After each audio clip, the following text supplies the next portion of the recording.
Hola jóvenes, vamos a dar fin a la tercera clase que corresponde pues a los trastornos del sueño. Nos faltan dos categorías, así que vamos a comenzar con lo que son los trastornos asociados a otros problemas médicos diferentes a los problemas psiquiátricos y neurológicos que habíamos visto en la segunda clase de estos trastornos.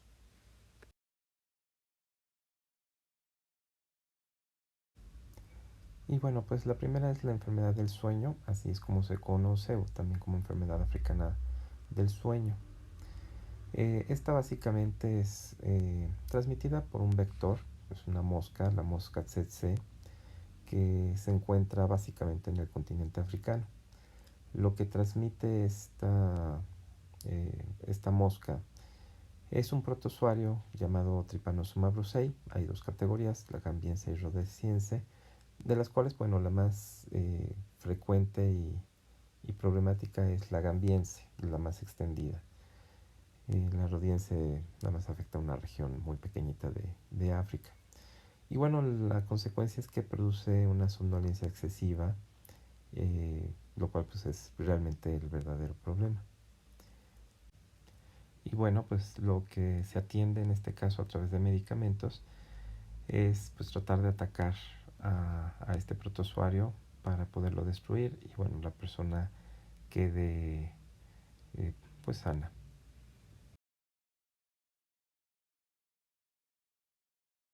Por otro lado está también la isquemia cardíaca nocturna, que básicamente pues es un problema de origen cardíaco por cuestiones ateroscleróticas. Y básicamente lo que sucede es que, bueno, por la misma afección cardiovascular genera dolor y este dolor es el que provoca pues un malestar a través de toda la noche. Digo, no es exclusivo de la noche, es en el día, sin embargo aquí el problema es que el dolor nocturno pues genera pues un estado de insomnio y bueno, además genera ansiedad porque en muchos de estos pacientes pues está el temor de fallecer, de morir, de tener un ataque cardíaco. Obviamente aquí lo que se tiene que atender pues es como tal la falta de circulación sanguínea, que es lo que determina la isquemia.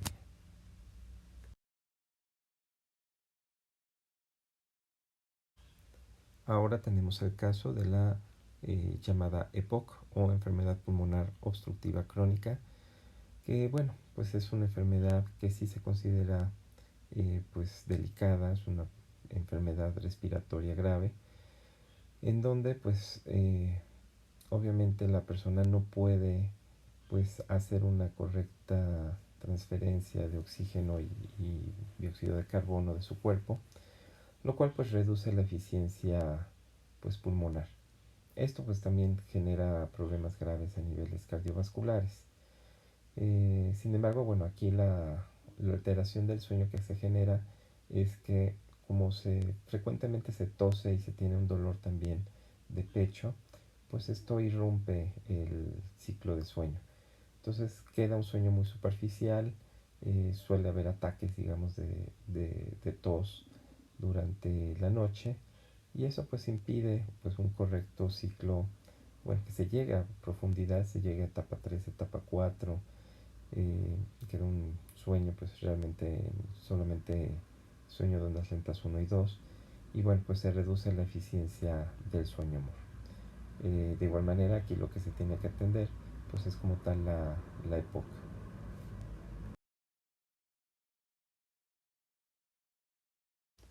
Tenemos el caso ahora del asma, que bueno es una enfermedad del aparato respiratorio, donde bueno pues uno de los síntomas son pues constantes abscesos de tos.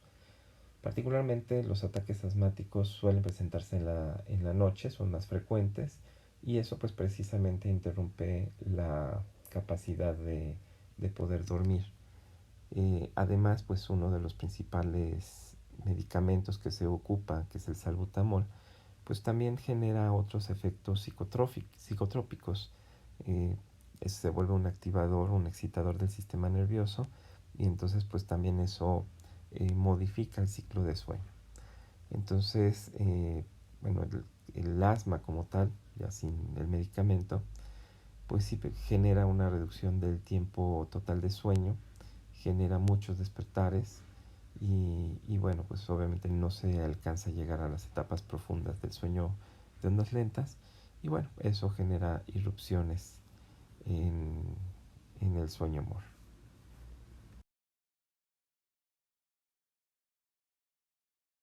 El reflujo gastroesofágico es otra afección que puede suceder durante el sueño. Se da por un par de razones. Quizás la más frecuente pues es comer demasiado e irse a dormir. El aparato digestivo pues obviamente funciona gracias a la fuerza de gravedad y entonces pues cuando la persona se acuesta queda en posición horizontal, pues eso hace que fácilmente el contenido del estómago se devuelva hacia el esófago y pues genera las sensaciones de malestar como pues una sensación de quemadura en el pecho, una irritación muy fuerte. Eso algunas veces puede provocar tos como un reflejo que se activa para el aparato respiratorio, pero pues también la sensación de acidez, de un sabor amargo en la boca. Y bueno, pues obviamente esto provoca insomnio, muchas veces también estresa a las personas, lo cual pues todavía favorece mucho menos a la capacidad de dormir. Y ya en otros casos un poco más graves, donde ya el problema pues realmente es del aparato digestivo, eh, pues si no se puede, digámoslo así, tener la capacidad de mantener el alimento, el bolo alimenticio en el estómago, pues también se puede devolver. Que eso pues ya es cuando se da una gastritis bastante pues perjudicial y que bueno pues es un círculo vicioso porque entre más se va lesionando las mucosas, las paredes esofágicas, pues menos se va a tratar de poder limitar ese reflujo. Entonces pues se tiene que atender porque puede provocar, pues además de las quemaduras del ácido estomacal, eh, pues puede provocar también úlceras y eso pues genera ya más conflictos, más problemas.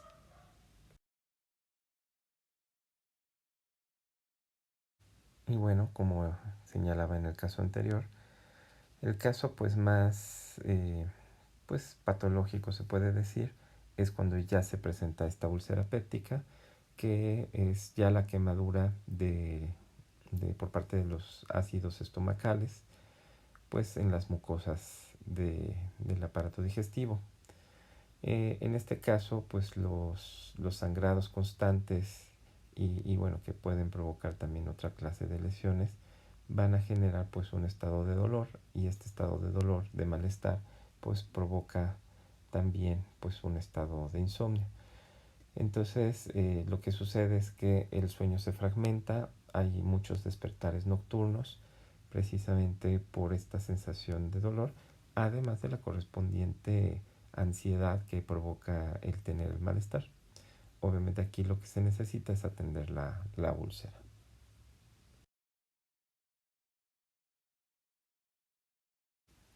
Y ahora tenemos el caso del síndrome de fibrositis, que en este caso es una enfermedad básicamente neuromuscular en donde se dan pues sensaciones muy dolorosas, particularmente en algunos músculos. Esto puede ser músculos de piernas, de brazos, de tronco, prácticamente cualquier músculo, pero la característica es que son sensaciones como si estuvieran, digamos, lesionando, picando los músculos. Es como muchas personas lo señalan como si con una aguja de tejer lo estuvieran pues casi perforando el músculo. Y bueno, pues obviamente por, por esta sensación de dolor lo que se hace es pues un sueño muy fragmentado, muy superficial, obviamente con la correspondiente somnolencia diurna. Y bueno, pues lo que sucede es que la eficiencia del sueño pues disminuye. Hay un sueño muy leve, muy ligero, sin llegar a las etapas de Sol 3 o Sol 4. Y bueno, pues la fragmentación del sueño pues provoca una disminución efectiva del sueño amor. Aquí obviamente lo que se tiene que atender es la enfermedad para pues tratar ya de disminuir estos episodios de insomnio.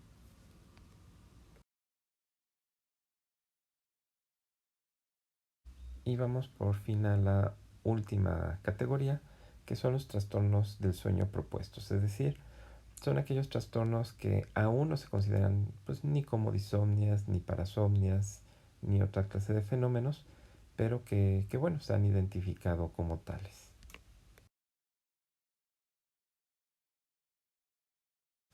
El primero es el caso de los short sleepers. No tiene una muy buena traducción al español, se le llama sueño acortado. Y son personas jóvenes, adultas, que pues realmente duermen muy poco, menos del 75% de lo que podrían estar durmiendo. O sea, pueden llegar a dormir 2, 3 horas por día. Pero lo interesante de ellos es que dentro de esas 2 o 3 horas cumplen su tiempo de sueño humor. Entonces se duermen pues ese tiempo, despiertan, se sienten bien, no hay somnolencia, eh, no hay, digámoslo así, ninguna clase de problema, cosa que en el caso de insomnio u otras alteraciones, pues sí genera un malestar para la persona. Pues aquí en estas personas no. En los short sleepers están todo el tiempo, por así decirlo, parecen despiertos, pero lo interesante es que cumplen su sueño humor. Hay, lo que se ha observado con ellos es una tendencia a comportamientos hipomaníacos que bueno, eh, en un momento dado no tendrían que corresponder a algo patológico, no necesariamente, pero bueno, pues su comportamiento en global es bastante normal. Por eso no se puede considerar una enfermedad porque no hay un estado de malestar en la persona.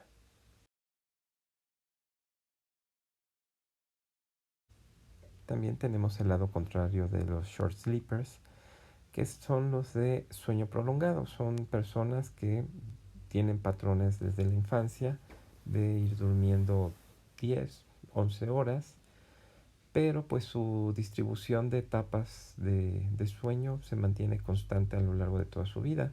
Es decir, duermen como niños, por así decirlo, y esto permanece hasta la etapa adulta. No se genera ninguna clase de malestar, o sea, no por lo menos de manera subjetiva para la persona se siente bien, eh, pero pues debe de cumplir su ciclo que se puede llamar normal. No se puede considerar un hipersomnio porque, vuelvo, no está esta sensación de malestar o no hay una causa aparente que explique por qué la persona duerme de esta manera. Parecería más que nada que pues forma parte de un hábito. Y bueno, una característica psicológica que se ha observado es que suelen ser personas introvertidas. Es como el lado contrario del, del propuesto anterior.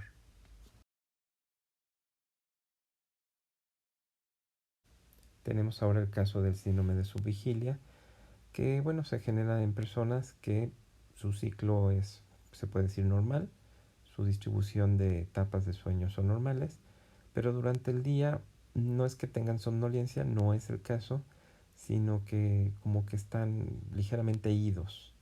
Eh, Les cuesta prestar atención a las cosas, les cuesta trabajo orientarse, concentrarse, y esto, bueno, se da durante etapas largas de tiempo.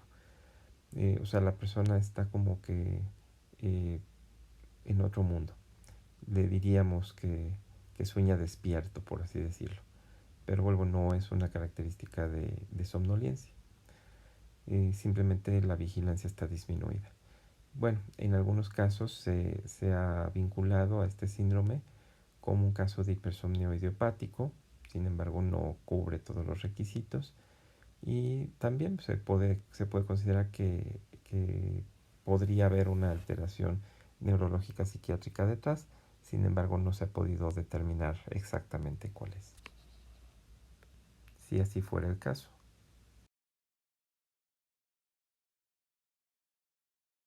Ahora está el caso del mioclono fragmentario, que en este caso son agitaciones, movimientos de brazos, piernas, del torso, pero que se presentan particularmente durante las primeras etapas del sueño de ondas lentas. Sin embargo, la característica que lo distingue de otros síndromes motores que se presentan en las etapas de sueño es que este no despierta a la persona. Por eso, digamos, no se puede considerar una enfermedad porque no hay despertares, no hay, pues digamos, una alteración como tal, sino que simplemente son movimientos que se generan, digamos, durante estas etapas del sueño, pero sin modificar al mismo. Entonces no se considera grave, simplemente es como un fenómeno más que sucede durante la noche.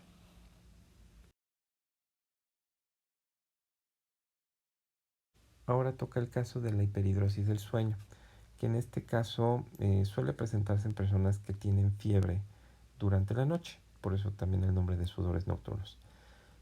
Algunas personas que adquieren alguna clase de infección particularmente se sienten mal, se genera este estado de sueño, se van, se duermen y empiezan a sudar en exceso, textual hasta que prácticamente dejan mojada la cama, pero por sudor, obviamente. Y en este caso, bueno, también otra cuestión que es independiente de las fiebres, puede presentarse en algunas personas por esta hiperactividad del sistema nervioso autónomo y que provocan pues esa transpiración en exceso. Y esto, bueno, pues puede permanecer durante toda la vida. Obviamente, pues no es una enfermedad, digo, puede ser causada por un agente patógeno que genera fiebre y eso es el origen de la hiperhidrosis para disminuir la temperatura corporal. Más sin embargo, pues no hay, entre comillas, pues mayor problema más que cambiarse la ropa de cama y ya. Por eso no se puede considerar un trastorno, simplemente es un fenómeno que puede aparecer en algunas personas.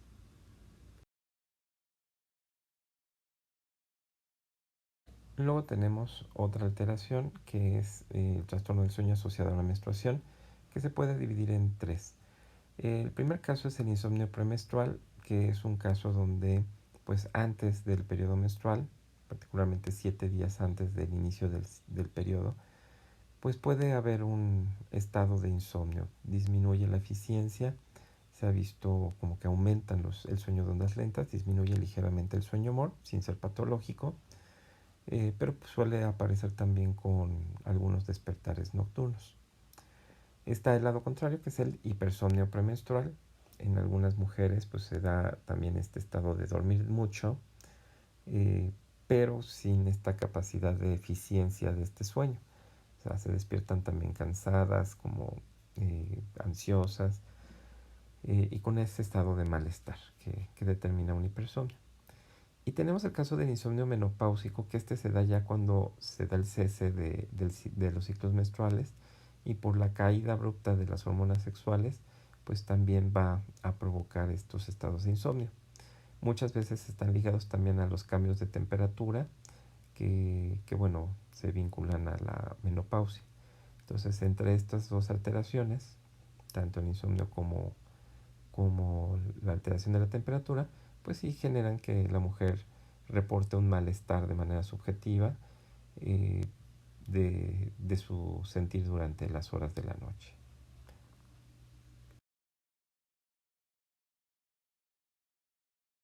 Y bueno, vinculándolo con el caso anterior, tenemos el trastorno del sueño asociado a la gestación. Y entonces aquí lo que vamos a tener son casos de insomnio, de somnolencia, pero también de sueños excesivos. Y esto es porque, bueno, particularmente en los primeros semanas, meses de gestación, el aumento de progesterona en particular, que también tiene funciones como neurotransmisor a niveles cerebrales, pues provoca una sensación de mucho sueño. Particularmente, vuelvo en el primer trimestre de embarazo, es muy notorio. Hay mucha somnolencia durante el día, mucha necesidad de irse a dormir y que bueno, pues esto se explica por los niveles altos de progesterona propios de la etapa gestacional. Sin embargo, pues también en algunos casos, y esto ya está más ligado a la ansiedad, se pueden presentar pesadillas y terrores nocturnos. Eh, pero vuelvo, esto está más ligado a la manera en cómo se usan los mecanismos de defensa por parte de la mujer hacia su propio embarazo. Y lo que, bueno, sí también se genera como un problema es que ya en el último trimestre de embarazo, donde pues ya el peso del bebé es bastante amplio, sí provoca una incomodidad para dormir. Entonces ahí lo que sucede es que se dan casos de insomnio porque las mamás pues ya están incómodas, no pueden dormir, digámoslo así, panza arriba, porque la presión del bebé se iría hacia el diafragma y eso genera una sensación de sofocación, cosa bastante incómoda para irse a dormir. Pero tampoco encuentran muy buen acomodo, por eso la venta de almohadas en forma de cuña para ahí como depositar el peso de la panza y que bueno, eso mejore la capacidad de la mujer para dormir. Y también lo que se va a observar es que durante el periodo posparto se va a volver a dar pues un estado de insomnio. Que bueno, esto también se puede explicar en parte por la ya caída de hormonas sexuales que disminuyen sustancialmente, ya no se necesita sostener el parto, y también la producción de otro tipo de sustancias, por ejemplo la prolactina también se ha visto que aumenta como hormona o aumenta también esta sensación de sueño.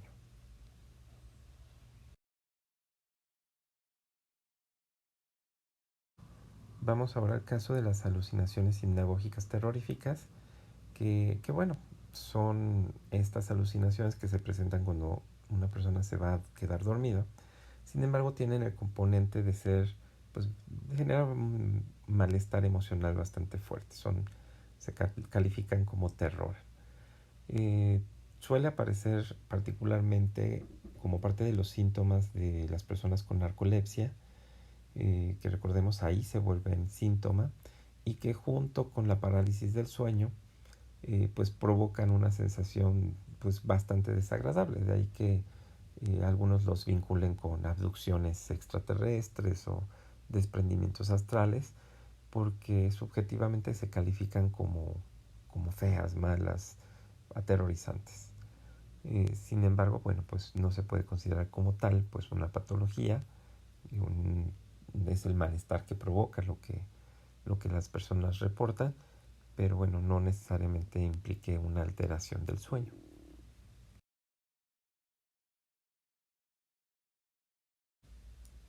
Ahora está el caso del laringoespasmo desarrollado durante el sueño, que bueno, es una, se puede decir alteración entre comillas, pues poco frecuente.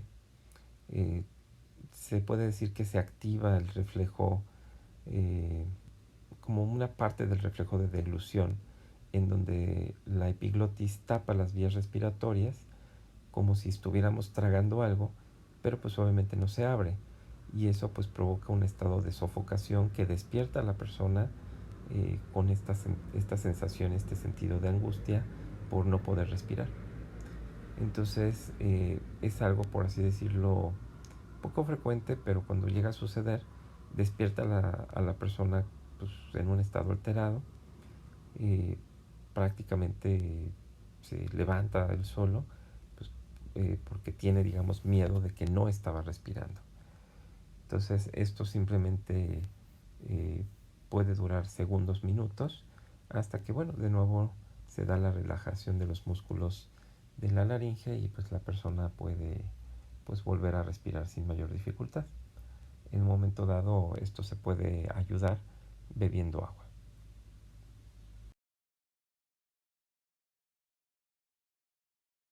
Y ahora sí, ya por último,